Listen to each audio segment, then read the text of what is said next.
Hey there guys, thanks for clicking on this here video. Firstly, a massive happy Father's Day goes out there to everyone, and another massive shout out goes out to all of my Patreons and YouTube members that help make videos like this every single week. So if you guys want to support the show as well and see more videos like this, as well as plenty of exclusive Kickstarter exclusive episodes, then go and click those links down below in the description. Anyway, let's get on with the video.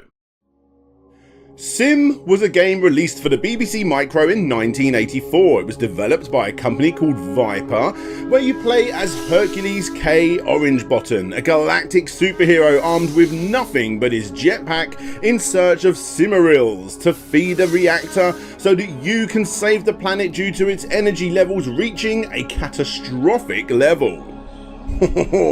Sounds pretty dangerous, right? One can only imagine what that game's gonna look like.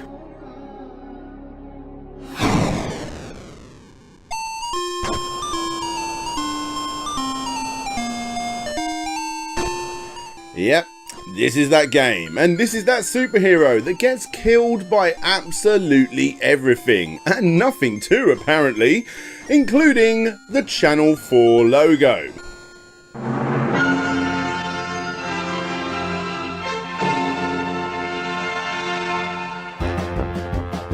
Yep, that's the Channel 4 logo on a BBC Micro. I know it makes absolutely no sense whatsoever. And this is the kind of quality that you can expect to see in today's video. 5 examples of games filled to the brim with stolen imagery and pilfered licenses, and as far as I can tell from my research, they all got away with it. Is this fair use? Is this a parody? Is it actually not copyright because it's more trademark infringement? Yes, thank you very much, comment section. You obviously haven't ever had to make a catchy title to a YouTube video, have you? I heard you all the last time I covered this subject, and I'm no doubt going to be hearing you all say it all again on this one. But besides the corrections, you guys gave me so many suggestions off the back of that video, including the incredible Limbo of the Lost, with its Spawn intro sequence taken literally from the movie Spawn with a World of Warcraft wallpaper around it.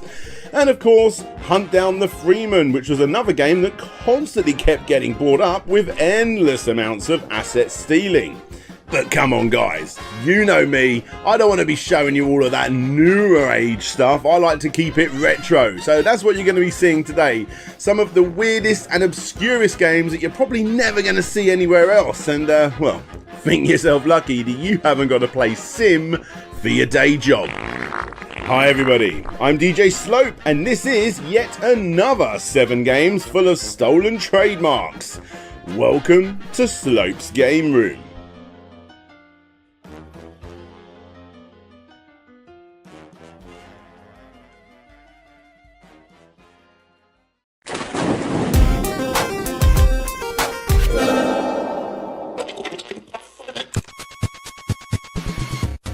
So let's start off with a continuation from the last video, shall we? Let's take a look at Load and Run, the computer game magazine from Italy that came with a tape jam-packed with games.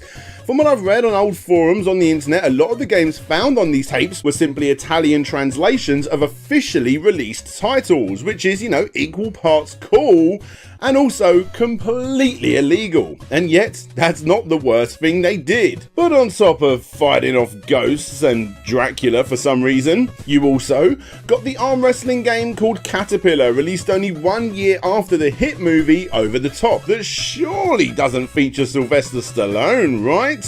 By the way guys, I can never actually work out who the rest of the people were in this that you would be going up against. They all look very familiar, but I can't put my finger on it. Let me know down below if you can work them out.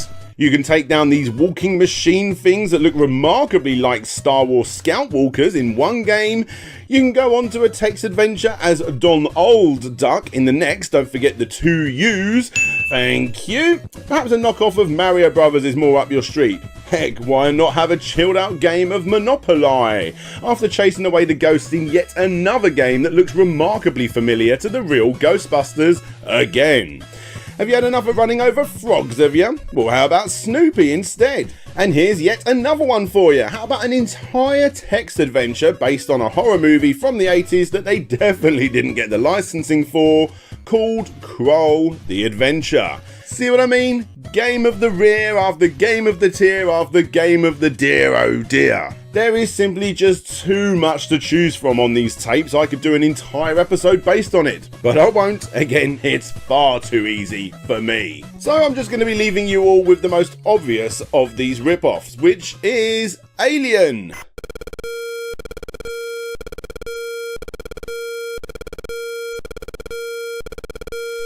I mean, come on guys, by this point they're not even trying to cover it up.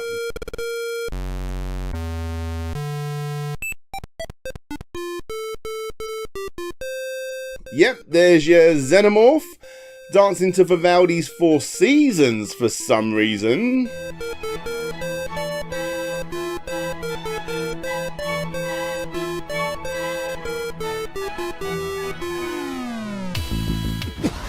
Gaming's come quite a long way, hasn't it?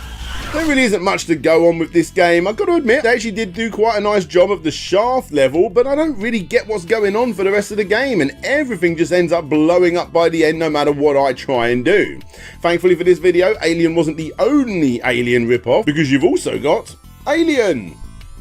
Although this one is actually unplayable, being that it's a text adventure entirely made for Italian speakers, which sadly seems to be quite a frequent thing with this magazine.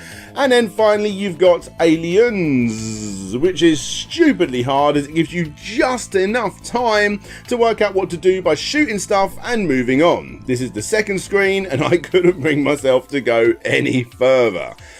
So yeah, that's just some of the hundreds if not thousands of games, including the completely pirated but translated software that appear on cassettes for the Load and Run magazine.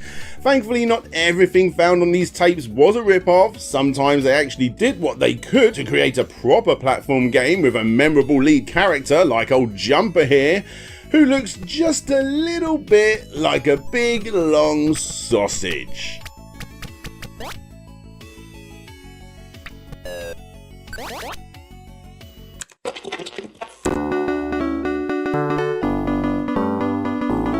Pang, also known as Pumping World, also known as Buster Brothers or whatever you want to call it, is a pretty awesome game. A game that's been re-released about the same amount of times as Pac-Man, but sadly without all of the innovation. You know, that's not a bad thing. Besides a few weapon upgrades, the game doesn't really need improving.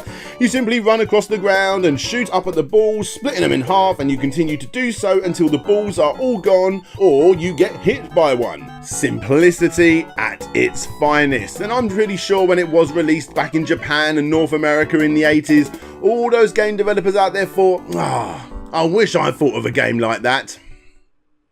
Oh well, let's do it anyway. And obviously that was the thought process of TCH, at least when they pumped out Monsters World, that is.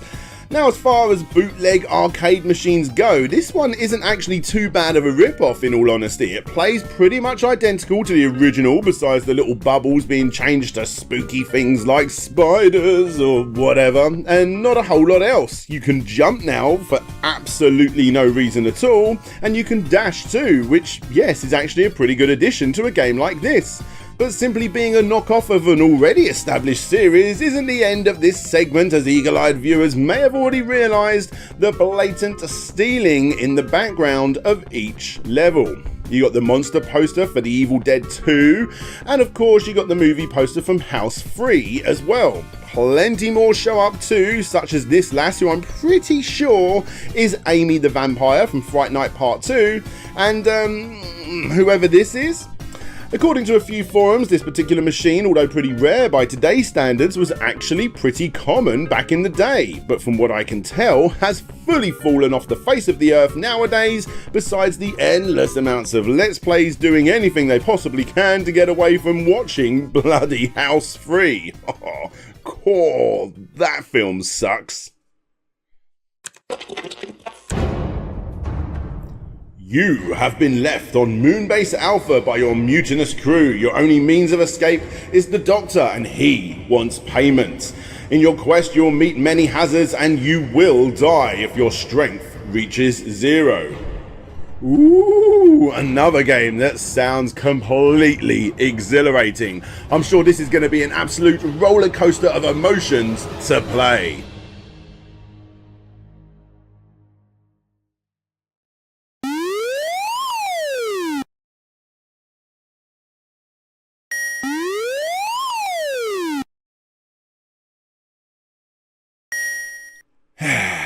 this is Escape from Moonbase Alpha, a game that couldn't fit more copyright infringements in it if it tried. So as stated, you've been stranded on this horrible looking planet, which actually doesn't look all that horrible at all. Regardless, you need to make your way down to level 7, dodging or even taking on different monsters that you find in each room and collecting gold along the way. If you get enough of it, you can pay the doctor and end the game. Congratulations! Another go? Nah, I'm alright. As you've no doubt already spotted, the ripped off element found in this game was indeed the Doctor. You even escaped Moonbase Alpha by going off in a TARDIS. And of course, that's not all, because you also have Daleks from Doctor Who, Evil Edna from Will-O-the-Wisp, if anyone here remembers that at all, Marvin from Hitchhiker's Guide to the Galaxy, and the Incredible Hulk from that movie that Marvel refuses to make. It's an odd affair that, just like most easily accessible games from the early 80s, is a little crap, but still does indeed pull on the heartstrings a tad for anybody that played it. Honestly guys, I actually remember having vivid memories of finding the Doctor of this game when I was a little kid, literally in that house right there. Ah, good times. You Americans didn't know what you were missing out on with games like this.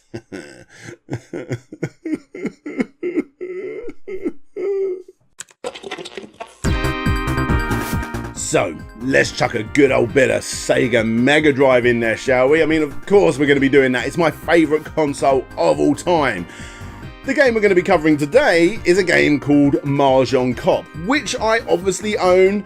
I can't play it whatsoever, and I regret nothing. Because although the game itself is really nothing more than a graphic novel type affair where eventually you get to go toe-to-toe with your enemy and battle it out in a ruthless game of Mahjong, the instruction manual is quite possibly the most hardcore and blatantly ripped off pieces of media that I've ever seen for the Mega Drive, and it was openly sold to the public in decent numbers, I'll have you know. So this is you, the Mahjong Cop, and this is the Hong Kong Mahjong Syndicate, aka your opponents, the Terminator, Robocop, Dirty Harry, and a whole plethora of characters that I'm sure you guys will educate me on down below. Again, I find this one so odd that it was fully greenlit and sold reasonably well within the Mahjong circles, of course, yet somehow received absolutely no backlash. A really odd little title that I'm glad to have in the collection, yet I've got absolutely no idea why.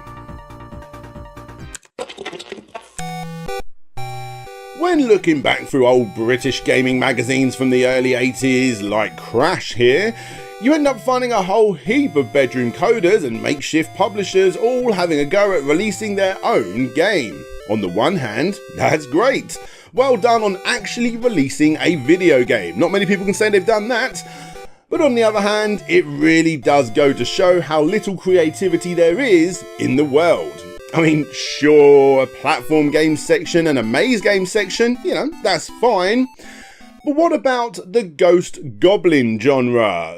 With such greats as Ghost Hunt, Gobble a Ghost, Gobbleman, and Gulpman, to name a few. Don't forget to check out the Frogger section too, which has such titles as Frogger, Frogger, Frog Run, Froggy, Jogger, Leapfrog, Road Frog, and Road Toad. You get the idea. However, for this game, we're going to be jumping back to that platforming section, which honestly should get retitled too. Well, actually, I'm going to let you guys work that one out with titles such as Kong, Crazy Kong, and Killer Kong. Yep, quite a few of the games in this section are Donkey Kong clones, and this game is no exception. Yeah, that's not all though, is it? This is Godzilla and the Martians, released on the ZX Spectrum in 1984 for £5.95 somehow. And it is terrible. Obviously no agreed licensing was ever made for this game, where you play as John Travolta over here, working your way up a building site, jumping over Space Invader rip-offs to save your girlfriend with a purple face, who is too lazy to take on Godzilla, even though she's 2/3 his size, and you got to do all of this before you run out of oxygen. Now, according to the description found on the inlay, Godzilla actually isn't the bad guy in this game, unlike Donkey Kong, because apparently Godzilla is just keeping an eye on your girlfriend, meaning that this game would play exactly the same if, I don't know, Jumper was in there instead. In fact, I think the game would actually be a lot better if Jumper was in there. Yes.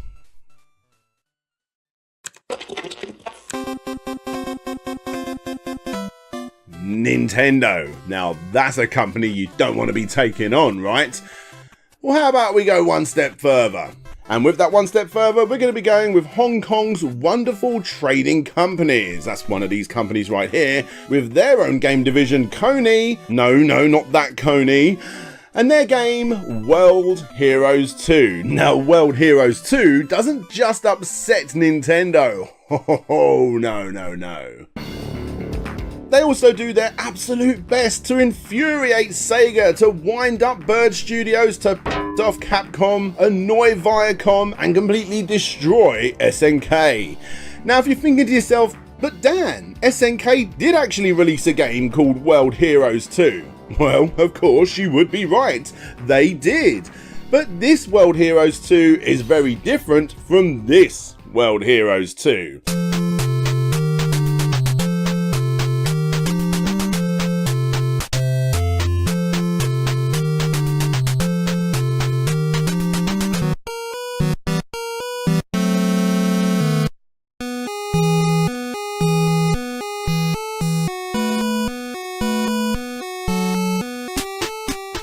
What you have here is actually a pretty damn impressive, let's be honest, bootleg full to the brim with stupid amounts of pilfered licenses. You've got Ryu, Chun-Li and M. Bison from Street Fighter, Mario and Bowser from the Mario games, Sonic from Quick and Silver, Mike Haggar from Final Fight, Goku from Dragon Ball Z, May, Andy and Lawrence from Fatal Fury, and of course Leonardo from the Turtles, because, you know, why the hell not? Now, when I say this game is impressive, I'm more so talking about how much they managed to get away with and how many characters they managed to fit into this cartridge. It's not a fun game to play as you would expect from a game like this on the NES, but still, from a technical standpoint, they do indeed get a few brownie points for at least being able to somehow pull this off. Thankfully for this video, the game also doubles up as a sort of greatest hits musically as well, as it includes music from all of these games ripped directly from their games into this bootleg.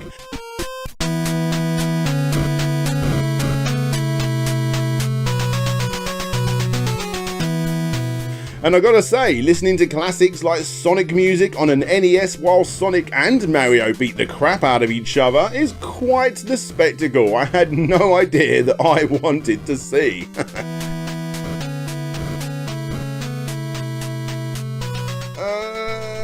Why are you in that position, Mario?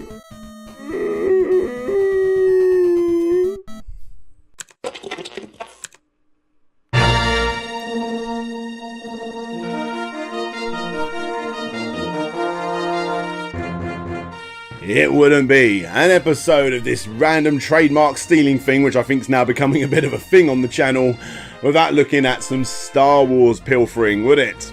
Yeah, I know we touched on it in the first segment, but now is the time to look at a very confusing game. A game that quite possibly isn't even stealing anything for its game. Or is it? I'll let you guys decide with Star Interceptor, a game released and copyrighted by System Free Software in 1985, where you have to save Earth from the Death Star. Okay.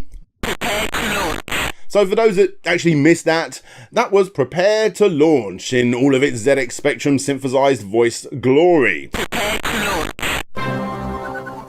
And you do just that by piloting your X-Wing from Earth. Yes, this is Earth apparently, and space is directly into the center of that circle, and that's what you need to be aiming for.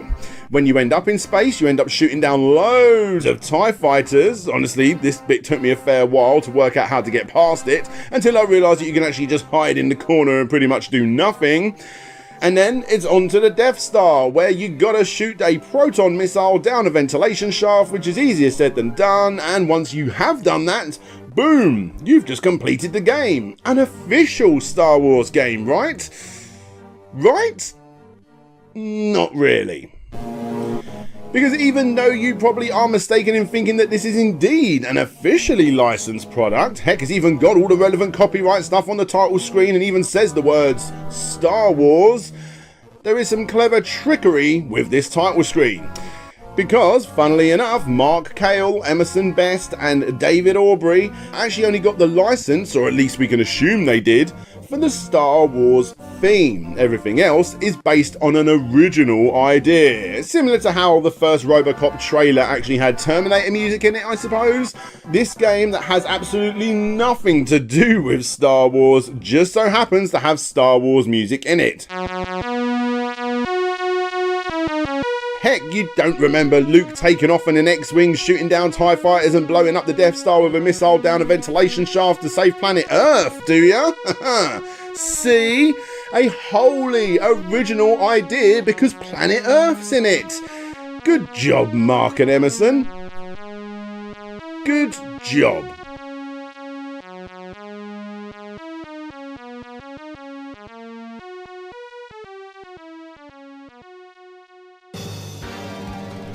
Thanks very much everybody for watching the video. Yeah, I've found quite a few of these dodgy trademark, plagiaristic games with horrific copyright issues, all that sort of thing. If you've guys got some good suggestions, then put them down in the description, because I do like to mix it up a bit. I don't like them to all be random home computer games from the UK. Yeah, so let me know down below if you liked any that you would like to see in a future episode. Excuse me. Anyway, let's give a massive shout out to all of the Patreons and YouTube members that help me out every single month. With an extra big shout out going to Jabba Ale Aiden, Gary Pinkett, Sashi Dog, Ryan Burford, Andrew Dalton, Andrew Ward, Jonathan Hayward, Lipt C64 Television, Kevin King, Aaron Gorman, Ben Jackson, Pretty with Horns, Jeff Mianowski, Elf Daughtercraft, Richard Alderjick, Shadow Dial, Rovan Army, Ryan Holtz, Retro to Next Gen, aka Lou, Dina, Adam Lefty Taylor, Intrigued Gaming, Tim Labonte, Tim Lunn, Conrad Constantine, Pretendo64, Creamy Elephant, David Yaron, King Link Reviews, Lance Silk, Jacob P, aka Avalon Janes, Benjamin Guy, Chris the Rottweiler, Hut, Brandon Gold, Aidan Wolf, Big Rico, Jeff Ladd, Mike Martin, RetroReversing.com, RL Sloan Friendly, Shadow Dragon, Game Apologist, Chris Applin, Wobbles and Bean, The Wonder Ducks, Ye Old Hamburglar, Dan Petit, Lucas Softail, Ronnie Method, SSWB, Solix Captor, Jeremy Rodriguez, Nick Pollard, Bram Perez, Marcus Kimo Cut Tyndall, Richard Carter, aka Fantastic Dizzy, Todd Paul Float G, Petty Mew, Vike Echo, The Shaded J, Rocket Plod, Butt Plugs and Mastodons, Christopher Furlong, Man of God 9000, The Cunning Linguist, That Gamer, Arista, Mr. T, Dina81, Trans Rights, and Samuel Nilsson, and Petty Mew. Again, oh, you got your name in there twice accidentally, yes. Thank you to all of these amazing people that you are seeing right here on the screen. If it wasn't for these people, I wouldn't be able to make videos like this as frequently as I do.